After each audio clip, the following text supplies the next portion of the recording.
Assalamualaikum warahmatullahi wabarakatuh. Alhamdulillahirabbil alamin. Wassalatu wassalamu ala rasulil amin wa ala alihi wa sahbihi ajma'in. Subhanaka la ilma lana illa ma 'allamtana innaka antal alimul hakim. Rabbi shrah li sadri wa yassir li amri wahlul 'uqdatam min lisani yafqahu qawli wa ba'du.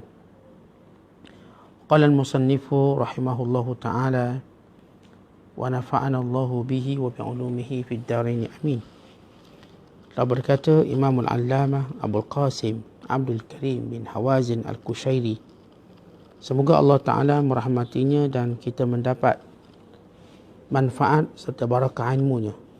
Diceritakan bahawa salah seorang Nabi Allah berjalan melewati sebuah batu kecil yang memancarkan air. Hal ini menghairankan Nabi tersebut. Kemudian Allah Ta'ala menjadikan batu itu berbicara kepadanya. Katanya, ketika aku mendengar Allah Ta'ala berfirman, "Wattaqun narul lati waquduha an-nas wal hijarah." Neraka yang bahan bakarnya adalah manusia dan batu. Aku menangis kerana takut. Nabi itu kemudian mendoakan agar Allah melindungi batu itu dari api neraka.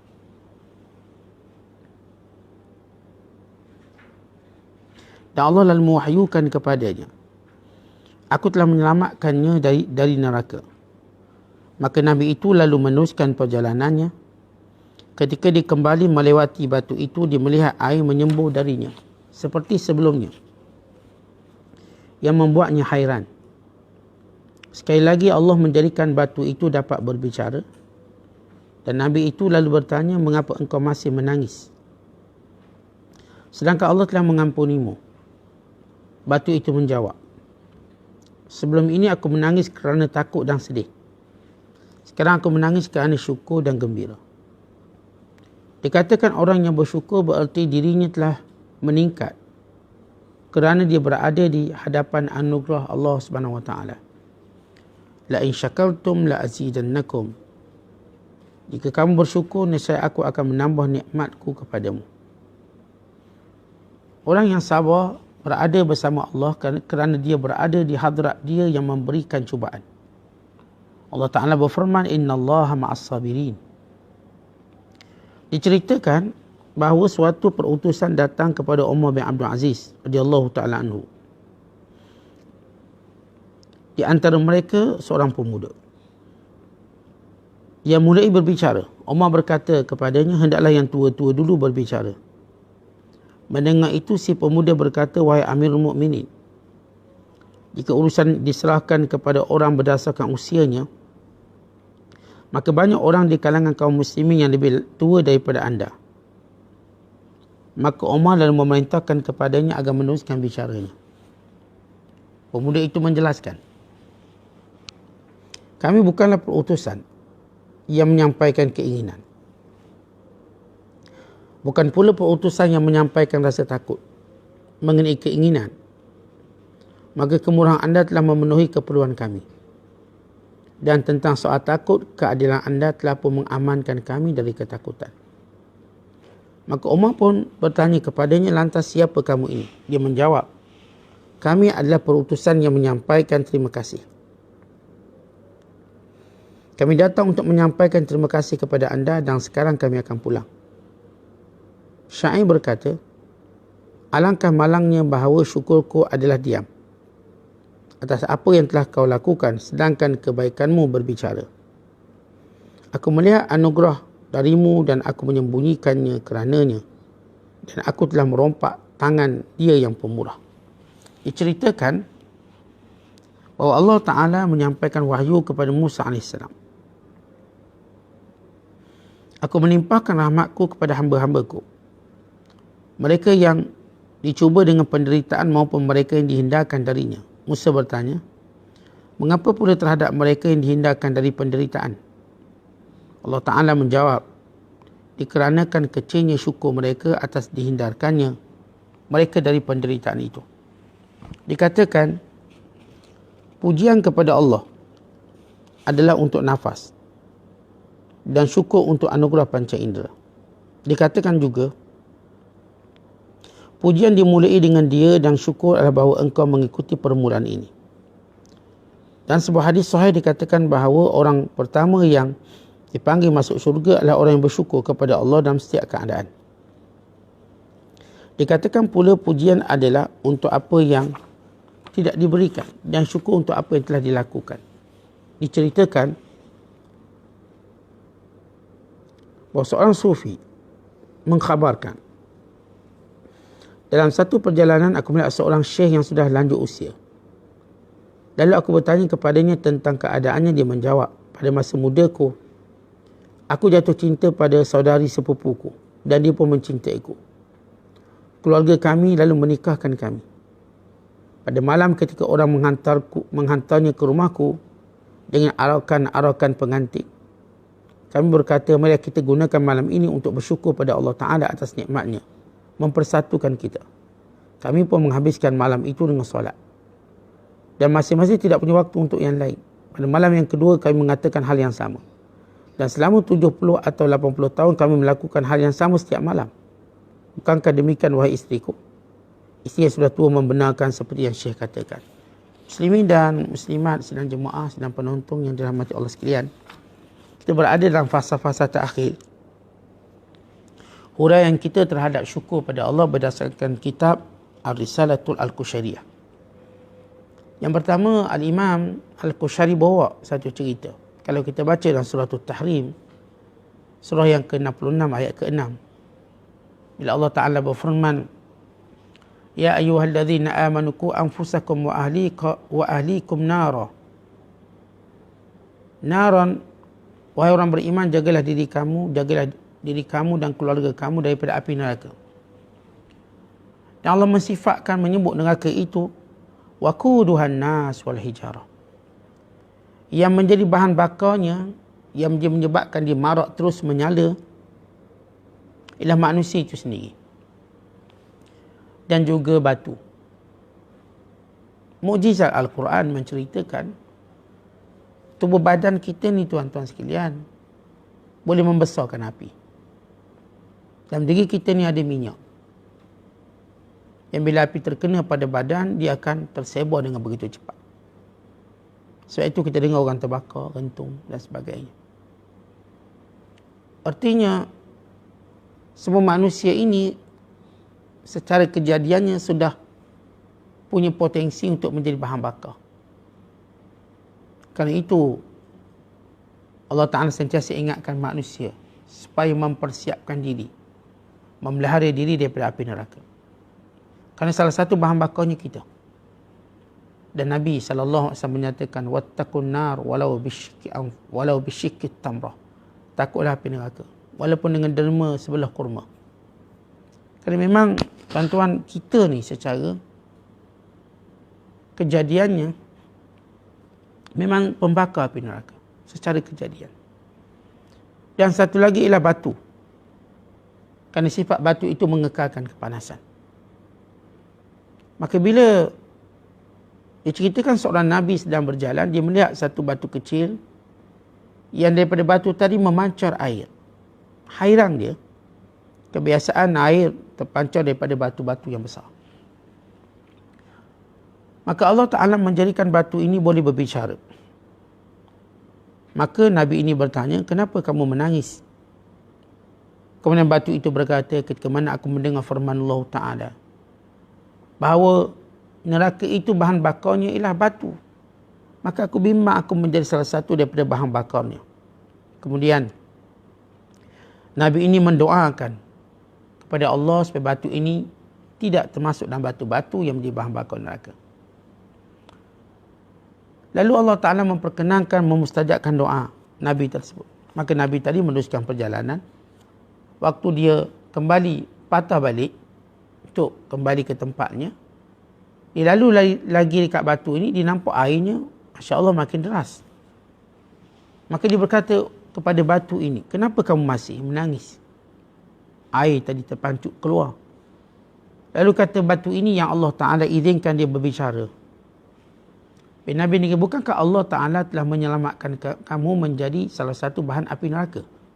Maksud mengampuni di sini batu tak ada dosa. Maksudnya bukankah Allah telah selamatkan kamu daripada menjadi bahan bakar api neraka. Lalu kata batu ini benar. Tapi tangisan ini kerana syukur pada Allah. Seolah-olah tuan-tuan nak beritahu pada kita. Air mata ini adalah penafsir kepada apa yang ada dalam hati kita. Kalau benar syukur kita, maka mudah kita menangis. Kerana gembira. Tidakkah kita lalui pengalaman hidup? Sewaktu kita mendapat nikmat yang keluh lidah kita untuk menyatakan Alhamdulillah, maka mata kita dengan pantas mengeluarkan air mata kerana gembira.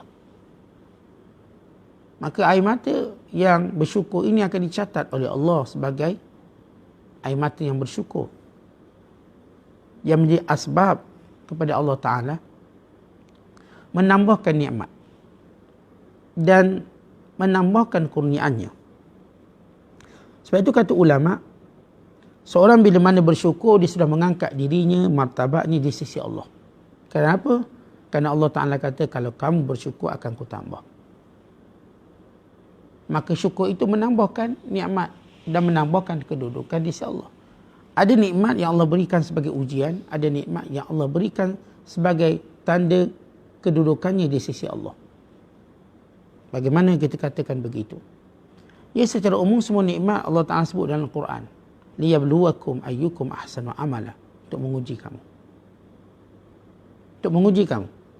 Tetapi sesudah ternyata ujian itu berjaya, dengan maksud si hamba bersabar dan bersyukur, apa yang kekal di tangannya menjadi kurniaan.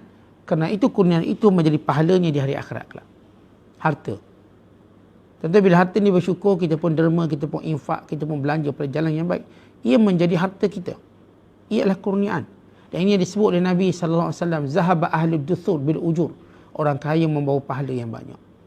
Asalnya harta itu diuji. Tapi bila mana si hamba ini melakukan yang sepatutnya, yang diperintahkan, maka ia menjadi milik yang sebenar. Yang dia tak sempat guna jadi milik waris-warisnya. Yang digunakan menjadi miliknya, bertukar menjadi pahala.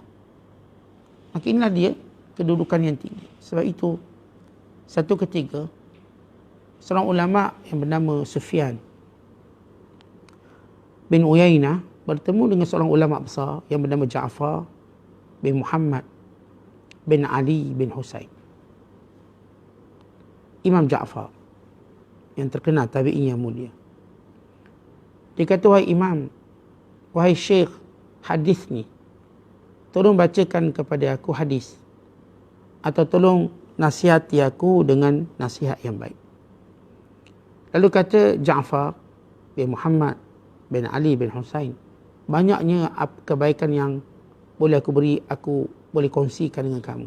Tapi aku nak beritahu pada kamu 3 perkara. Sekiranya kamu ingin nikmat kamu berkekalan bersama dengan kamu, bahkan bertambah, syukurlah pada Allah. Kerana Allah berfirman, la in syakartum la azidannakum. Kalau sekiranya kamu bersyukur, akan ku tambah nikmat.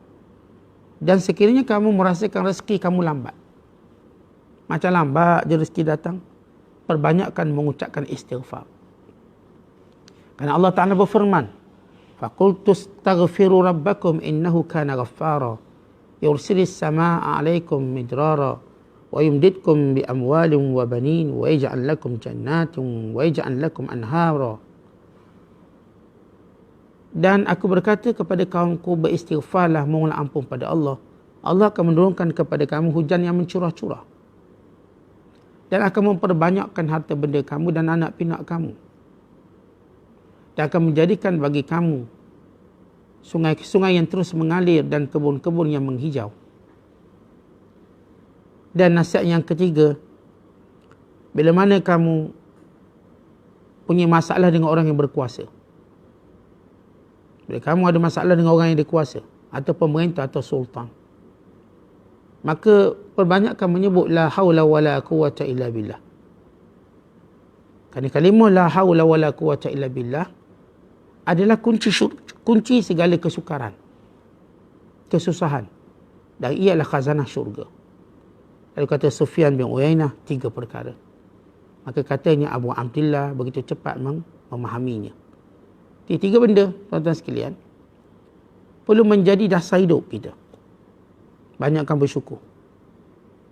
Semalam kita dah sebut, bila melihat anak-anak sebut, Masya Allah la quwata illa billah. Supaya nikmat itu berkekalan.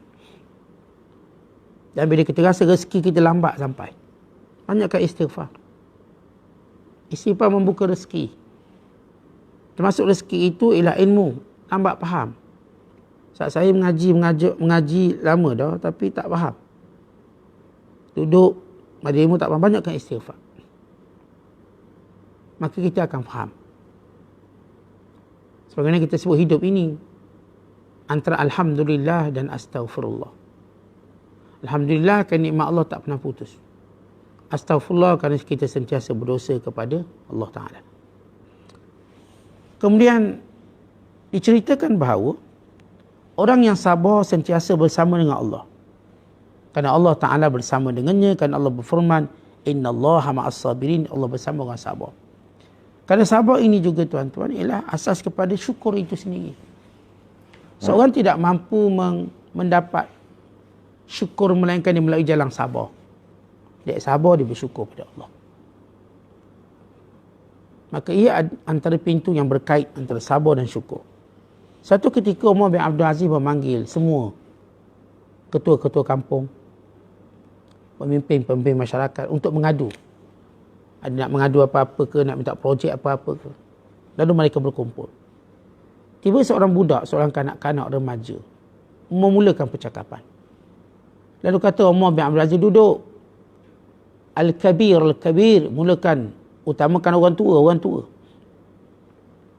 Lalu kata remaja ini, wahai Amirul Mukminin, kalau ukuran itu orang tua, ada yang lebih layak menjadi khalifah daripadamu. Kerana mereka lebih tua padamu. Lalu Umar bin Abdul Aziz kagum dengan hujah remaja ini. Lalu beliau berkata, takkanlah, baik sekarang kamu bercakap. Lalu kata budak ini, kami datang bukanlah kerana kami nak meminta sesuatu. Dan bukan juga kami nak mengadu ketakutan kami. Kami tidak perlu meminta sesuatu. Kerana kamu seorang yang amat pemurah. Dan kami tidak perlu bimbangkan sesuatu kerana kamu seorang pemimpin yang adil. Tapi datangnya aku hanya untuk mengucapkan terima kasih atas apa yang telah kami dapat. Contoh hebat remaja ini. Yang kadang-kadang kita lupa untuk menilai diri kita, mengucap terima kasih. Kita selalu bila berurusan dengan mak ayah, biasa berurusan mak ayah apa dia tuan-tuan? Daripada zaman kecil lagi cerita minta duit. Tak duit. Atau mungkin kita takutkan sesuatu. Ngadu ke mak, orang tu kacau kita. Ya, orang tu usik kita. Baik, kita sudah sampai peringkat. Kita katakan tak ada benda lah kita nak minta dengan mak kita mungkin. Dan tak ada benda lah kita nak mengadu kerana kita sudah dewasa kuat. Tapi kita punyai lafaz terima kasih yang banyak sebenarnya. Untuk kali ini bertemu dengan ibu ayah kita untuk berkata, mak terima kasih. Ayah terima kasih atas apa yang telah diberikan. Atas penjagaan selama ini. Atas pemeliharaan selama ini. Didikan. Maka betapa mulianya anak yang pandai berterima kasih pada usia ibunya tua, ayahnya tua, pada usia matangnya dia. Dan saya katakan jarang anak-anak datang bertemu ibu ayah untuk ucap terima kasih. Ni kalau balik, mak ayah dia lah cerita masalah-masalah nak duit lah, nak kahwin lah. Takut benda tu, takut benda ni. Tapi untuk berterima kasih. Yang mengangkat kemuliaan kita di sisi Allah dan di sisi manusia. Sebab itu tuan-tuan, orang-orang yang suka berterima kasih dengan manusia, maka dia sebenarnya berterima kasih pada Allah. Sabda Nabi SAW, Man la yashkurun nas, la yashkurullah. Siapa yang tak pandai menyebut ucapan terima kasih pada manusia, dia sebenarnya tidak bersyukur pada Allah.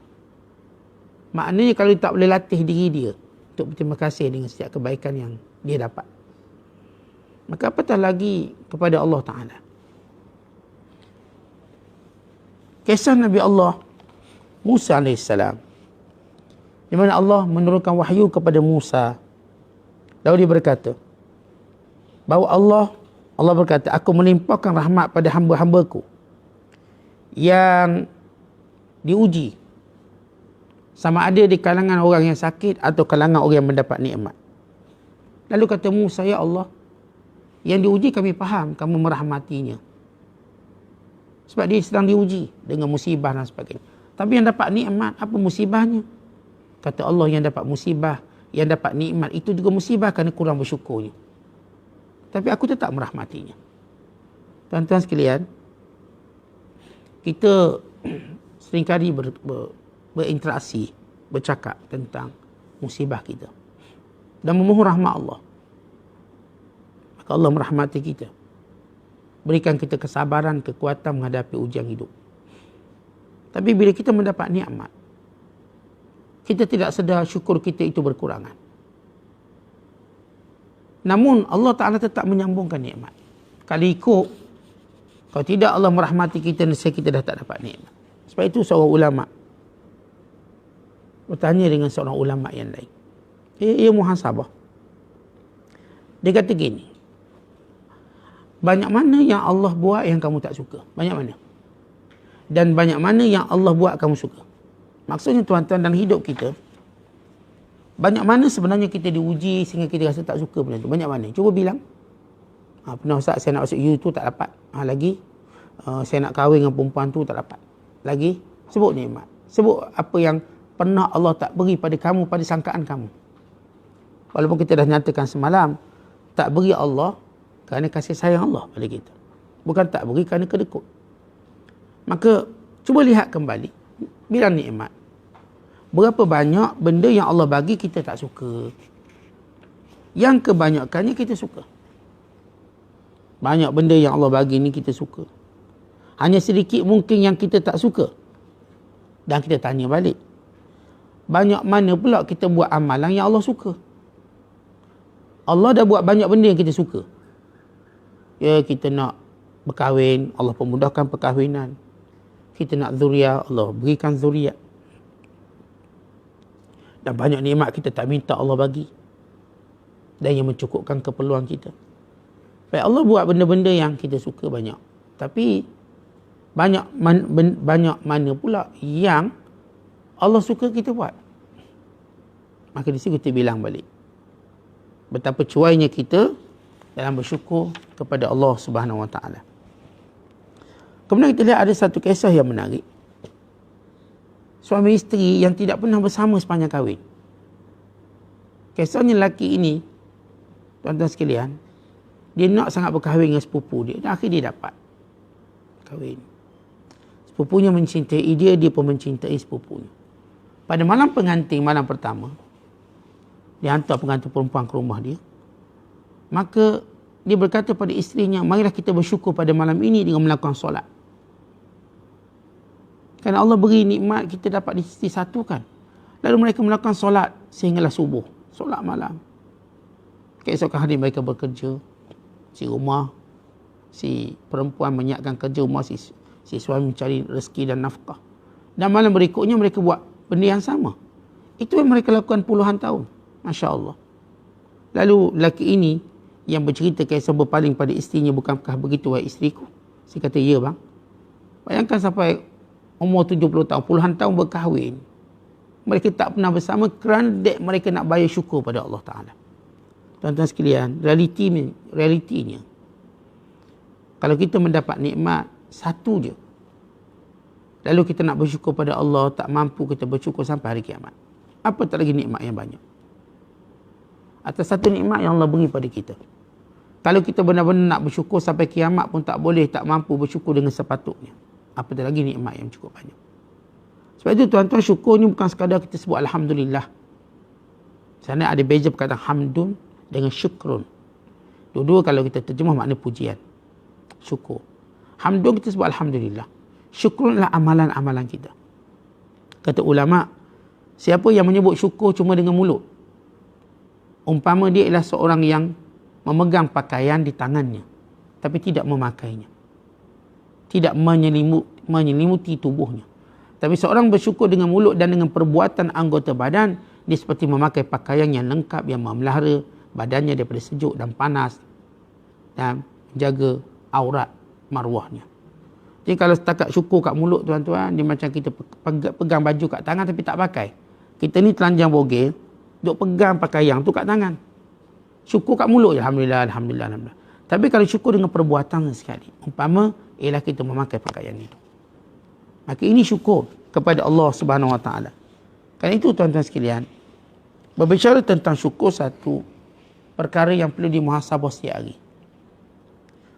Sebagaimana kita nyatakan, banyak membilang nikmat Allah itu tanda kita bersyukur. Allah Ta'ala berfirman, wa amma bi ni'mati rabbika fahaddith. Tuan-tuan, berapa kali kita bilang nikmat Allah? Berapa kali? Yang kita duk bilang, duk cerita musibah kita lah. Musibah kita bilang. Tapi bilang benda sama. Allah, semalam pening kepala. Lepas tu cerita pula kemarin aku pening kepala. Lepas tu cerita pula minggu lepas pening kepala. Cerita pula tahun lepas aku pening kepala. Cerita pula 10 tahun lepas aku pening kepala. Dia ulang-ulang musibah itu diingat selama-lamanya. Tapi bila cerita nikmat, tak ada buat cerita semalam saya makan sedap sungguh. Kemarin saya makan sedap sungguh. Minggu lepas saya makan sedap sungguh. Tahun lepas saya makan sedap sungguh. Tuan-tuan, jarang kita mempromo nikmat yang Allah beri pada kita. Kita duk promo musibah pada orang. Kedek kerana kita nak simpati dari orang. Sedangkan kita lupa patut kita minta tambahan dari Allah. Bila kita cerita nikmat Allah pada orang, kita sebenarnya minta Allah tambah nikmat tu pada kita. Tapi kalau kita cerita musibah ke orang, kita cuma minta simpati. Paling kurang dia kata kesian. Macam itulah. Dialog dia apa? Kesian. Saya macam ni, macam kesian awak. Itu dia kita dapat. Dan itu yang kita seronok. Masya Allah.